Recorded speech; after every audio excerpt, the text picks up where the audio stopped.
Salam sejahtera buat anak kami di kelas 11. Kembali lagi kita di pelajaran sosiologi dengan Ibu FT. Oke, di pertemuan sebelumnya kita sudah memasuki bab 2, yaitu mengenai permasalahan sosial yang terjadi di dalam masyarakat.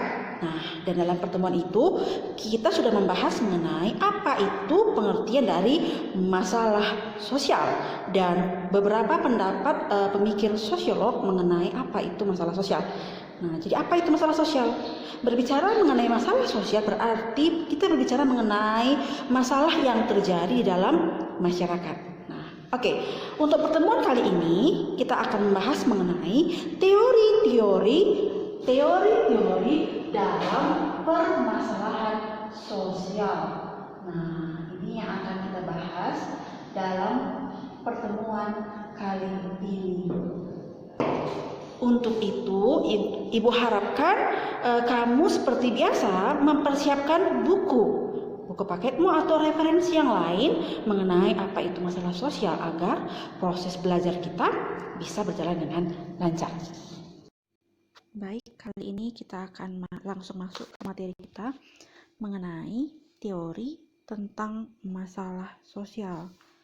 Ternyata dalam permasalahan sosial ada beberapa alasan ataupun faktor berdasarkan berlandaskan teori sehingga munculnya masalah sosial, dan itu bisa kamu lihat di buku paketmu di halaman 35.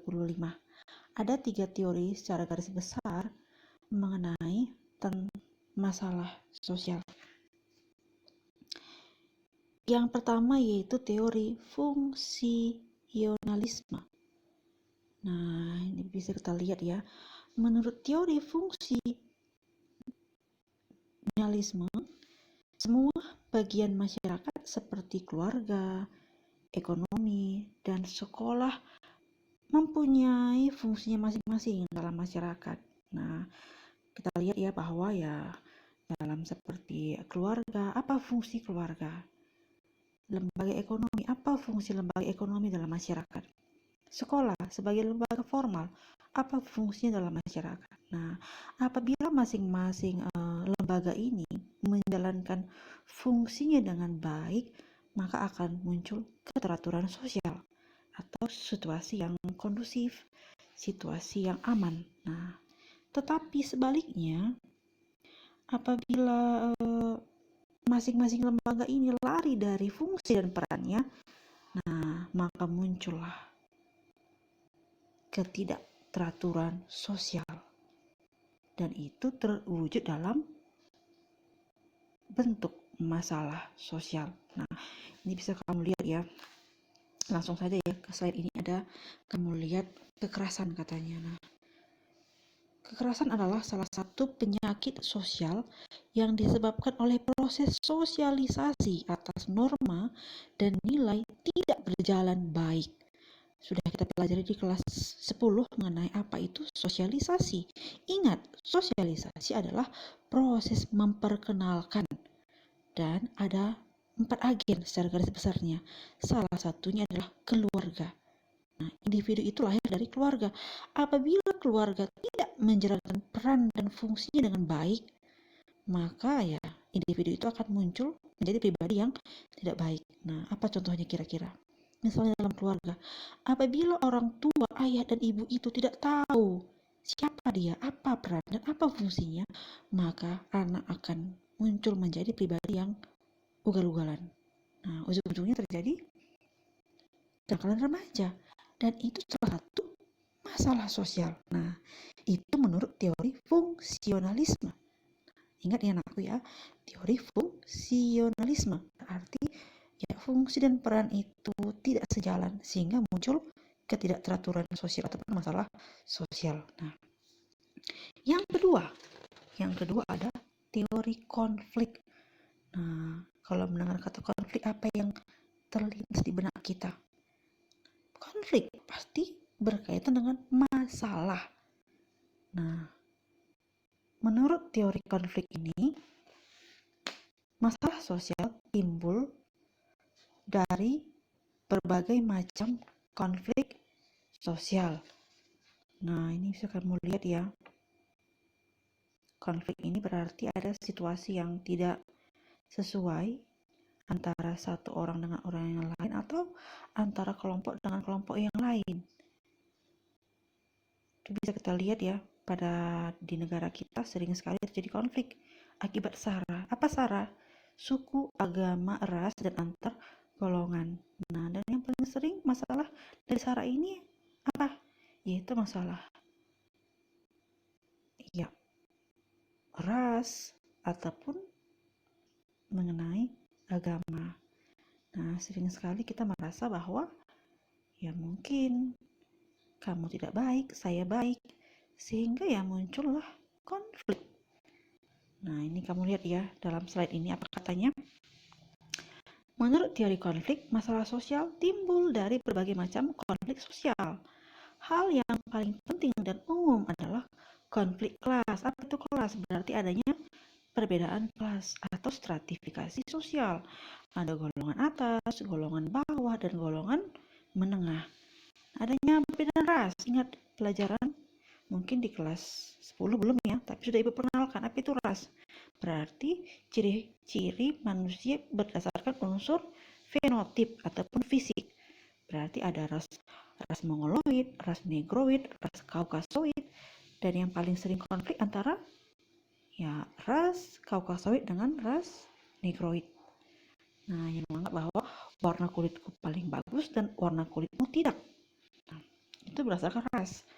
Bagaimana mengenai etnis? Apa itu etnis? Etnis ya hampir sama dengan ya suku bangsa. Nah, yang terakhir apa? Konflik gender. Apa gender? Kalau berbicara mengenai gender berarti kita berbicara mengenai jenis kelamin. Ada yang menganggap bahwa jenis kelamin tertentu lebih tinggi dibandingkan jenis kelamin yang satunya lagi. Misalnya perempuan dan laki-laki. Nah, itu salah satu masalah yang menimbulkan terjadinya konflik.